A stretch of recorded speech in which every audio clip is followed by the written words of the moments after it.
Hey everybody, it's Jason. Welcome back to the Mosaic Church Podcast. At the end of this podcast, please take a moment to connect with us on social media. It's a great place to learn more and to see what's happening at Mosaic.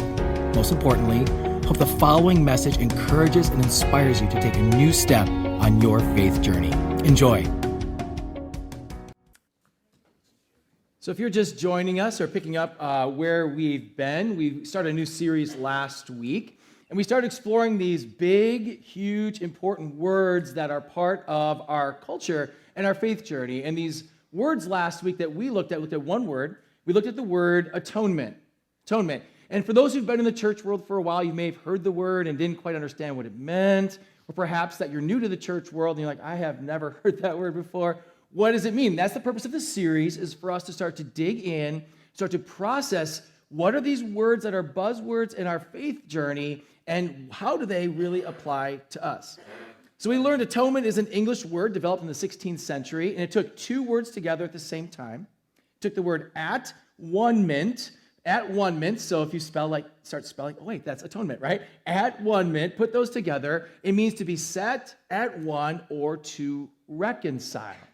Reconcile. So this word at-one-ment, this reconciliation means that there's a making of amends for a wrongdoing. We also learned that in atonement, there's a problem because the problem is our sin has left us in a broken relationship with God in which we are separated. And so to create at-one-ment, there has to be someone who has not sinned. And we took a poll last week, who sins in here? And half the people raised their hand, the other people were lying, therefore sinned. So you are at one-ment. We have a broken relationship. We cannot be at one-ment with God. We cannot be reconciled to God because we are the problem. The problem is our sin. And so our brokenness and our sin, we cannot be reconciled unless somebody does it for us. And so the reconciliation, as we explored and learned, is Jesus. And we kept saying his name over and over again because Jesus is the central figure of everything, and that's why we worship him. Jesus is the one who created at-one-ment with the Father, reconciled him to us, and so we had this beautiful word picture. It's not that we don't stop sinning. We keep sinning. That's the problem. We keep sinning. Even though we say, Jesus, I love you, I ask you in my heart, I want you in my life, whatever you say, and we follow the master, we keep sinning, and so the sin problem continues. And as the sin problem continues, we saw this picture, this word picture, where God is on one side looking at us and us at God. And when he looks at us, he sees sin. He sees our brokenness, and we are separated from him. But when Jesus comes into the picture, that at-one-ment or atonement, he steps between us and the Father, and like a little toddler, we go behind him and grab his leg. And so when God looks at Jesus, he sees him. When he looks at us, he sees him. And so now we are righteous because of Jesus. It's all because of him. Everything is about him. So here we are cowering behind Jesus because he's the atonement, and that's the right place for us to be. Because if we push Jesus out of the side and say, look at how good I am. I am such a great guy, God. I've done so many charitable things. I'm super religious. I did all the religious things you told me to do. He looks at you and says, you are sin. Depart from me, I never knew you. So your good works, all of the good things you've done, all of this wonderful, good Christian stuff. Hey, you watched every Christian movie ever made. First of all, I'm sorry, because there's really bad ones. But you watched all this Christian movie. You listen to Christian music. I have a fish on my car. I wear Christian t-shirts. I'm American Christian. And he looks at you and says, you, without Christ, you are departed from me. Only Jesus can have atonement, the fix or the reconciliation for our sin. It's really important to understand that. Because in our American culture and in our American Christianity, we want to start to blend our own version of faith in which somehow my good works makes me okay with God. Now, to be clear, we also learned that our actions are very important. That's a different word for a different day. We're just looking at, are we cool with God? The answer is no, unless there's Jesus. We also looked at this and explored this idea, but what about multiple ways to God? I mean, there's a common thought. We all talk about it. It's in media. It's all over the place that what you believe is good for you and what I believe is good for me, and we are going to be on a pathway. And God understands that we're messed up. And so your journey is yours. My journey is mine. And we're going to maybe diverge for a second, but we all come back to that place where God forgives us. And the answer is no. There's only one way, and that's his name is Jesus Christ. Remember, there's only one atonement. So you can't atone by any other means, any other religion. It's Jesus and Jesus Christ alone. The centrality of the gospel is so important for us to embrace and understand, and that's why Mosaic is obsessed with it.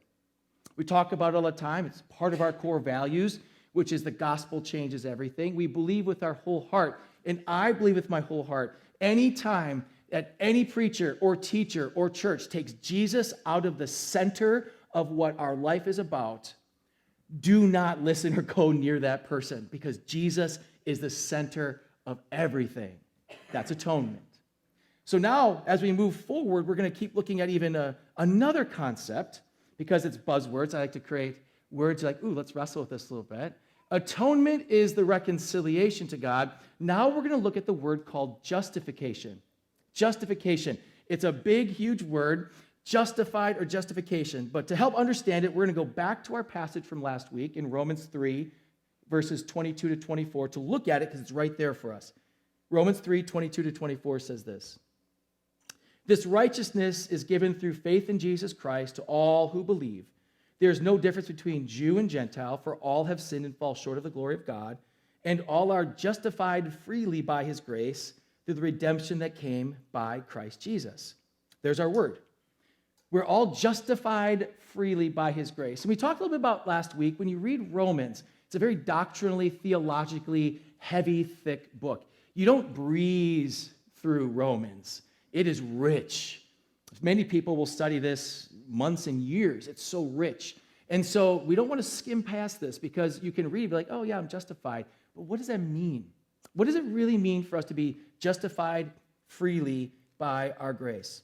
We learn first, righteousness is given to us because Jesus has done everything. There's the atonement. And all people, Jews and Gentiles, meaning all of humanity, have all sinned and fallen short of the glory of God. So when I did the poll, you didn't raise your hand. There's your verse. We have all sinned. We all fall short of the glory of God. And so there's a monster problem. If we don't have Christ, we can't be justified. And our word justified, it starts with us, first of all, accepting that Christ is our atonement. So starting with atonement, he has reconciled us to God. And now another piece is added to the atonement, justification. And here's our word. It's used elsewhere in the New Testament, and it's a legal term. I want you to think about this from a standpoint of you're standing before a judge. And we're sitting in our courtroom, and the judge, you have done terrible things, okay? So every sin that you've done in your life is now being read by a judge. So, years later, right? Years of reading of what we've done wrong.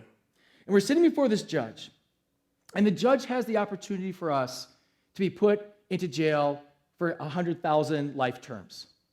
And the judge can do something at this time. The judge can say, I find you not guilty, you are free, okay? So you're let off the hook. Or the judge can reinstate you like it never happened. You're completely good. In fact, you are just back to the beginning. This is completely gone. It's not that you're off the hook. It's not that you're on probation. It's not that I'm still watching you. It is, no, you're right back to where you were before the crimes. You're all the way back to pre-sin. And justified, or justification, is this crazy idea. John Stott talks about it. He has a book called The Message of Romans. He says this: justification is the bestowal of a righteous status, the sinner's reinstatement in the, listen to this word, the favor and fellowship of God, God of the universe. When he sees Jesus, we're still sitting behind him, sinners. Okay? He sees Jesus. That's atonement. He's taking the punishment for us. He's taking it. He sees the perfection of Christ. Now, because of Jesus, he now says, you get to be in my favor and in my presence. So it's not like we did these heinous crimes. He's like, okay, you're not guilty, but I don't want to be around you. I don't know if you've ever been around somebody who's really wronged you before. I have. Multiple times, thousands of times. Here's my gut reaction to people that hurt me. My gut reaction to people that hurt me is to not talk to you anymore. I don't like you. Yeah, I forgive you, but I don't want to be around you. Maybe you can relate to that.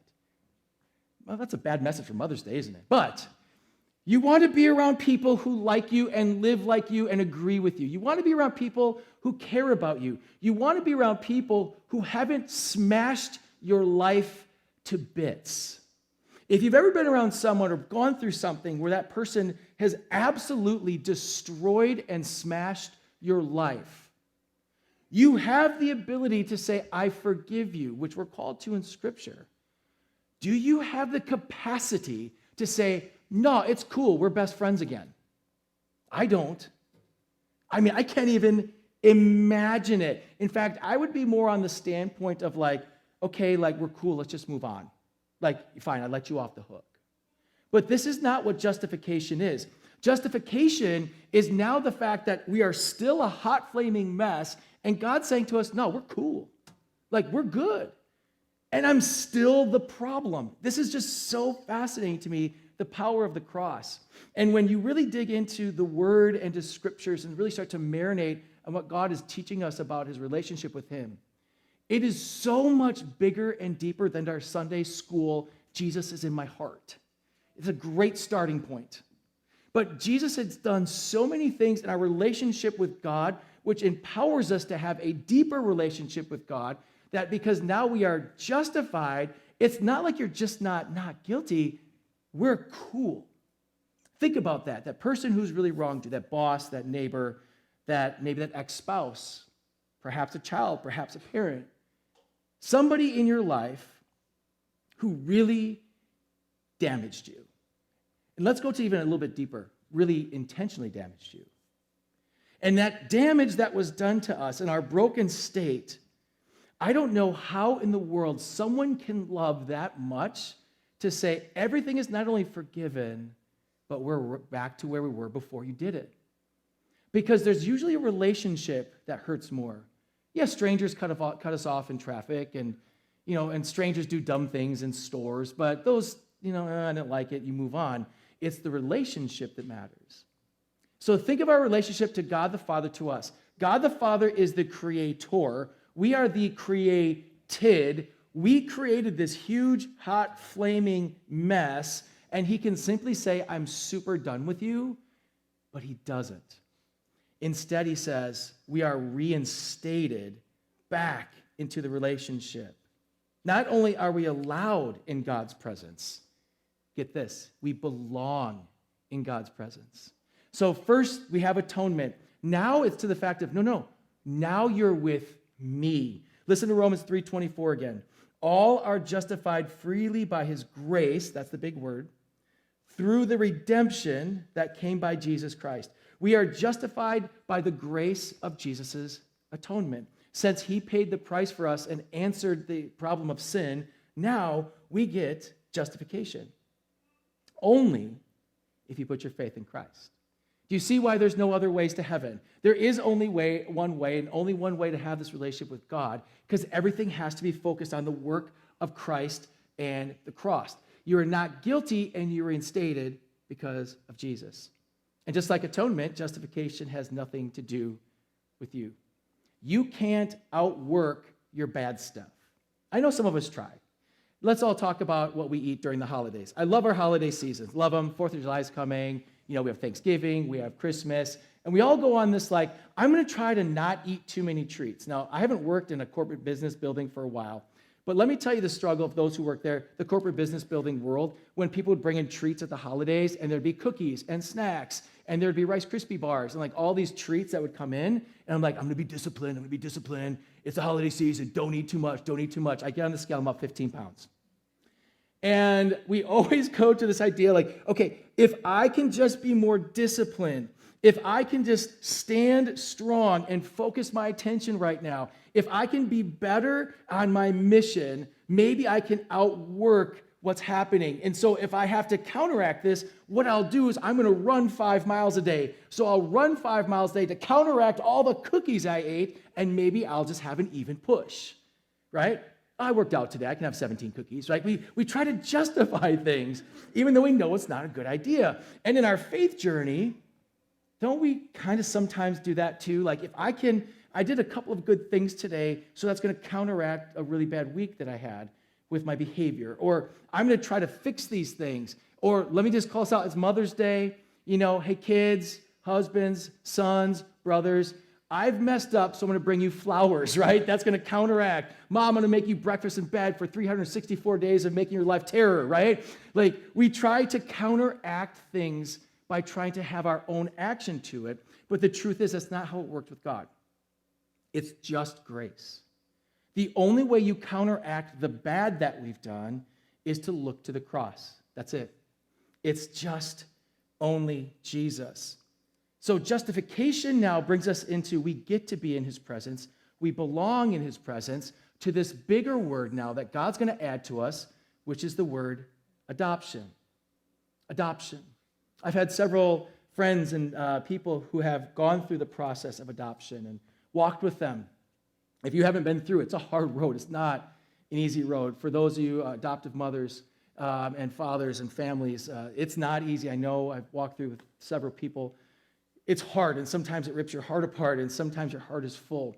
And one of the things that I've learned is that adoptive parents see no difference from the child they've adopted to any other child if they have in their family. This is my child. They see this as this is my family, this is my child, and they're brought into the family. And adoption into God's family looks exactly the same. Listen to this. We're going to Romans 8:14-17. Listen to these verses here. For those who are led by the Spirit of God are the children of God. So people who have the Spirit that through Christ. The Spirit you received does not make you slaves so that you live in fear again. Rather, the Spirit you received about your adoption to sonship.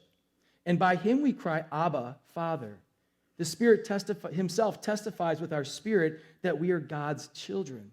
Now, if we are children, then we are heirs, heirs of God and co-heirs of Christ, if indeed we share in his sufferings, in order that we may also share in his glory. Through the work of Christ, all the benefits and all the privileges are now handed to you. And this is the part of this justification to adoption thing that can be, man, I've never really thought about this. It's a little bit confusing. So let's pause here for a second. God didn't just save you. He reinstated you. He didn't just save you from burning in a fiery pit of hell. He's changed it from you are saved to you're my son and my daughter, and you get what I have. You're my heir. So you're part of my family because I'm adopting you in like one of mine. You were outsiders. The minute you sinned, you were out. You're outside the walls. You're outside the house. Outside. But now, because of Christ, you've accepted his gift. You are now inside the family, inside my home, and this is all yours. What do you want? This makes no sense. Just process this for a second. Because you keep sinning. Now, in my logic, which is not God's, obviously, that's why I'm here, my logic says this. I should have to earn what my dad has. Like, if God brought me into his family, I now have to be a good son. And this is what a good son does. Now, I'm the firstborn. Firstborns unite, which means we're the smartest and most talented. As a firstborn, I am highly driven. I am a go, go, go, go guy. I think you guys have figured that out. I don't want to sit still. I love to learn, to conquer. I love new things, but I always followed the rules. Always follow the rules. I follow the rules of what people say. I follow the rules of my teachers, except I talked in class a little bit much, but you can probably figure that out. I followed the rules. I'm a rule follower. And so as a rule follower, I'm going to say, hey, God, I'm going to follow your rules. So because I'm a good boy, I get extra pudding at dessert tonight. And the secondborn or thirdborn are absolute terrors. We all know that in larger families. They don't pay attention. They don't do the rules. So here I'm doing all the good stuff. My siblings aren't doing it, yet we all get the same pudding. That's not fair. And in my world, that's not justice. That's not just. I did all the good things. Why don't I get more pudding? Why do I do the work? Why am I out here being the good guy? They aren't doing anything right, so they should get less. You know what? I should get their pudding is what I should get. Give me their pudding, and now I get to, as the good son, get everything I deserve. And what this good son deserves is hell. That's why we have to change the way we think about God. And the other siblings definitely deserve that. We are all in the same place. It's not my good works or the rule following. It's the beauty of adoption to sonship because of Christ. And now I'm justified freely by grace because God has done everything for me. So we are all on the equal place. Now, again, this is just justification. Our lives matter, and our lives matter for eternity. And you read the scriptures. Inside of there is more than and less than in heaven. There are those who have done great things. The martyrs will be honored above all others. There are tiers of things and gifts that we don't understand. It's not very clear, but we understand our lives matter. So we don't keep sinning. We don't take grace freely. For granted. We take it freely, but we don't take it for granted. So understand this. That's a different conversation, another big word for another day. Today is just justification. Me and my siblings are heirs to my parents, no matter what, because it was Christ that did it for me. We all get the same pudding, and which makes me want to stomp my firstborn foot and say, that's not fair. But God sees things differently. This adoption to sonship is through all because of Christ. And there's really, this adoption is really curious. I wanted to dig into it more. And so a famous pastor and author, Tim Keller, wrote a book called Romans, a study course in the gospel. He had some interesting points. I really like this. Check this out. He says this. In the ancient Near East, the moment adoption occurred in the ancient Near East, Jesus' day, Jesus' time, Jesus' area, several things are immediately true of the new son. First, all of the old debts and legal obligations were canceled. All of you in super high debt, like, adopt me, right? Everything that you had in the past is gone. All of your crimes, everything is absolutely wiped clean. You get a completely clean new slate, and now this father is your father. This mother is your mother. Old debts, obligations are canceled. Second, there's a new name. You get a completely new name, and instantly you have an heir to everything the father has. So when adoption comes, a new name comes. That new name now means everything that I have would be into my adoption of my child. Thirdly, this father became instantly liable for all of the actions, debts, and crimes of this child going forward. So the old is washed away, but the new, now the father takes that on himself. Interesting. I thought that's absolutely fascinating. Because I'm like, man, pick wisely, brother, right? Like, choose wisely. Because you're adopting this child. Now your obligation is to this child for all that he or she does. And finally, there's also new obligations. And the new obligations of this child is to honor this new father. So the child now turns its attention to honoring this new father, this father's rules, this father's way of doing things. And this adoption in the Near East was old is washed away and new has come. And we can see that sprinkled throughout this passage.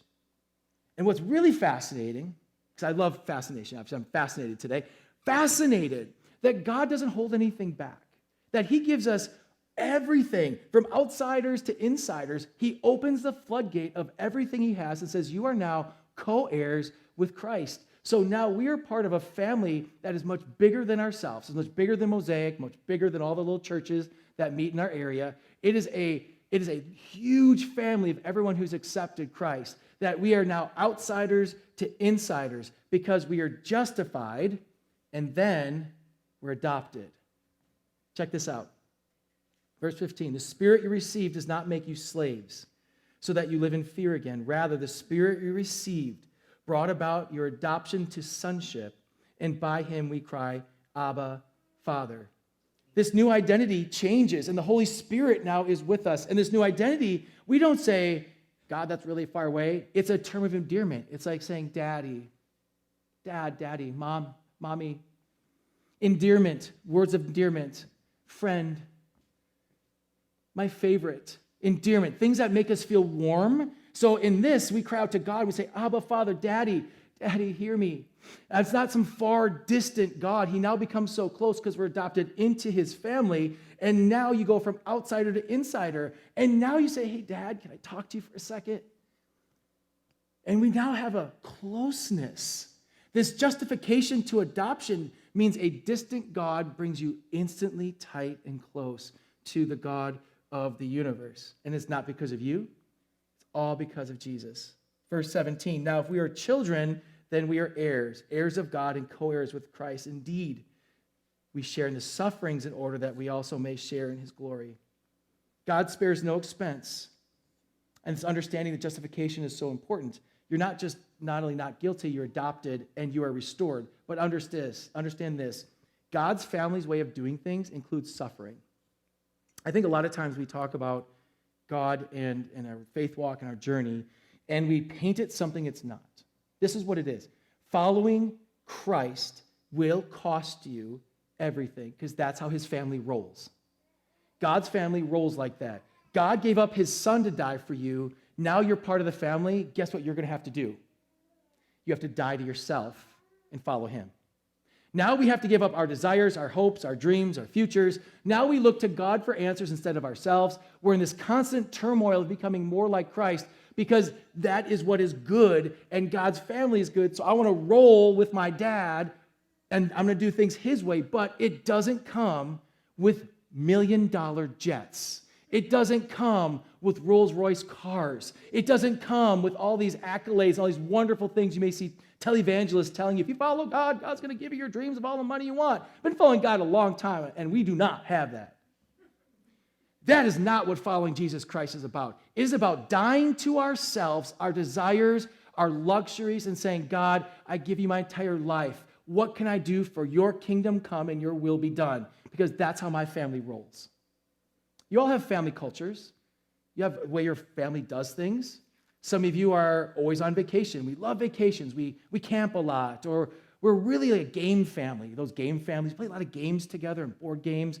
Some of you are a little more quiet. Oh, we're all kind of to ourselves. And it's all your culture. Well, in God's family, according to the scriptures, we have to share in the sufferings of Christ because then when we are in this, we have the same glory, which means we are honoring and worshiping God when we live the way that God has called us to, but it's going to cost you a lot. It's going to cost you everything.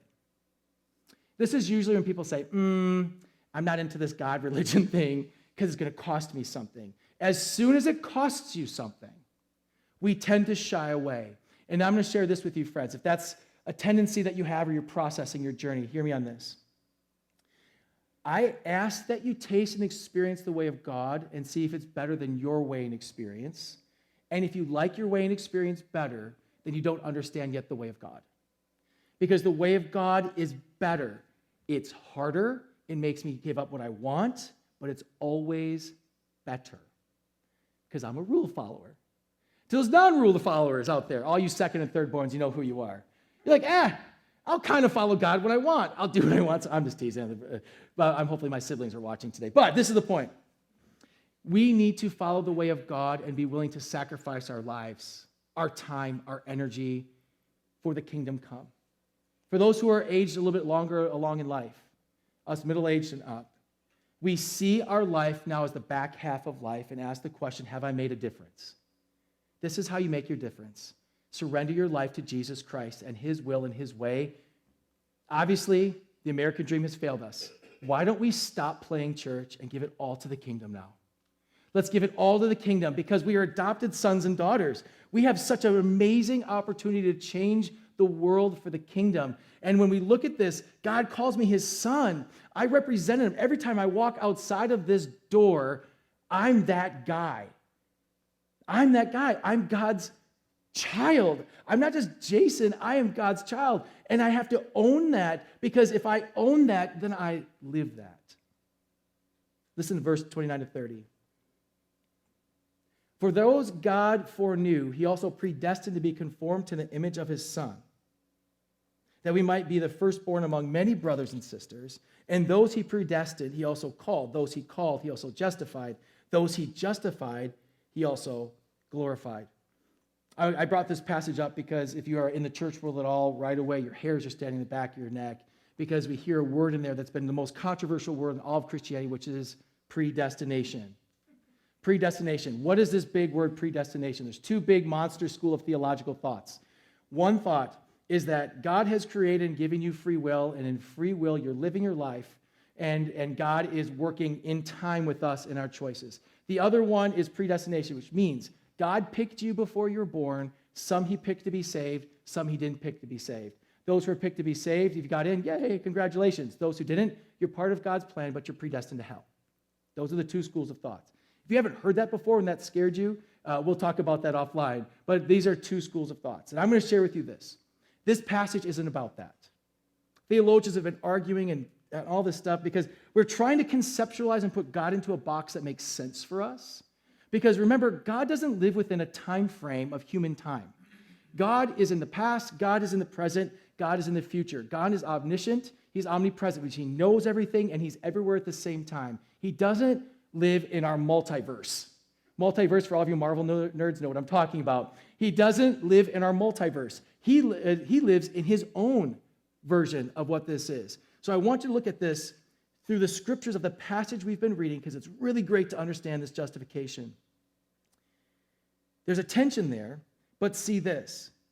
He already knew before we were created that you and I would fail. Because he knew we would fail, he predestined we'd be conformed to the image of his Son, meaning he had a plan in place to save our failure. And as he had a plan in place to save our failure, we would be the first of many to come who would accept this, be brought into the family, and though he called us, not only did he call us, he brought us right back to the beginning when we didn't fail, justified. And now that we're justified, he then glorified us and brought us into the family to be like Jesus. Let me say that again because your heads are smoking. Jesus, God, and the Spirit, the Trinity knew before he created us, there's no way humanity is going to make it. So if we're going to do this, we have to save them, which means Christ already was going to die to save us. And if that is true, and he still did it, you're like, bro, why would you do that?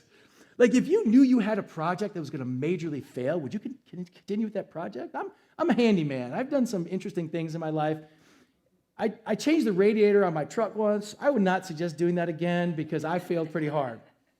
If I knew I would have failed, I would not have gone online, bought the radiator, done all the work. I would have said, you know what, this is not right for me. I'm going to fail at this, therefore I'm going to send it to a mechanic. Why did he do it? Because that is love. To share in what he has with a group of people who are going to be a monster failure, he still did it. Because he loved. Because he loved. That's the only answer there is. Because he loved, knowing that this was going to fall apart, knowing that you're going to sin, knowing that in 2024 Mother's Day, you're going to sit here and saying, is this guy done yet? Because we got ham to eat later. He knew all this already before the beginning of time. And before the beginning of time, he says, I'm going to create a way. We are going to have to save them before we put them in the pool.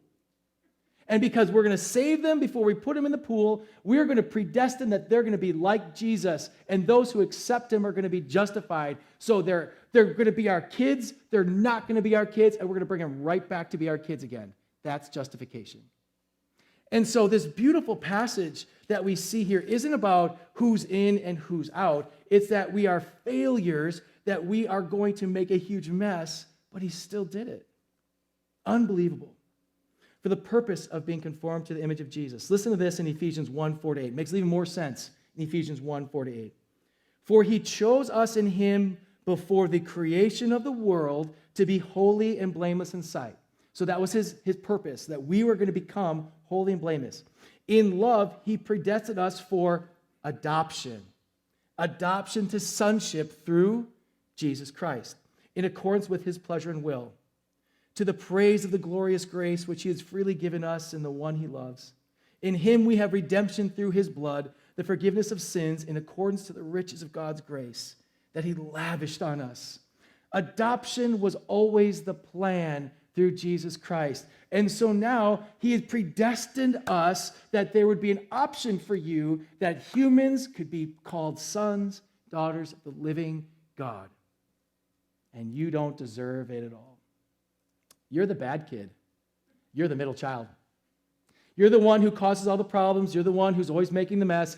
That's what we are. But God still did it anyways.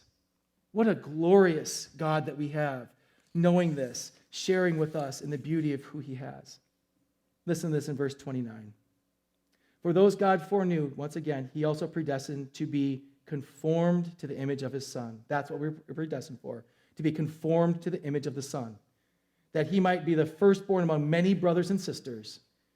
And those he predestined, he also called. Those he called, he also justified. Those he justified, he also glorified. He had a plan for us from the very beginning, before the beginning.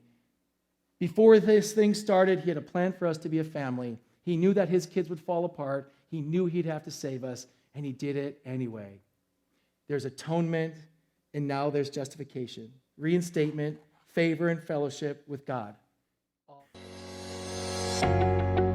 Once again, thank you so much for listening. If you live in Southeast Wisconsin, we would love to connect with you at our weekend gathering. For service time, directions, and to learn more about our vision to ignite a movement of love that transforms our community and the world, visit us at mosaicwi.com.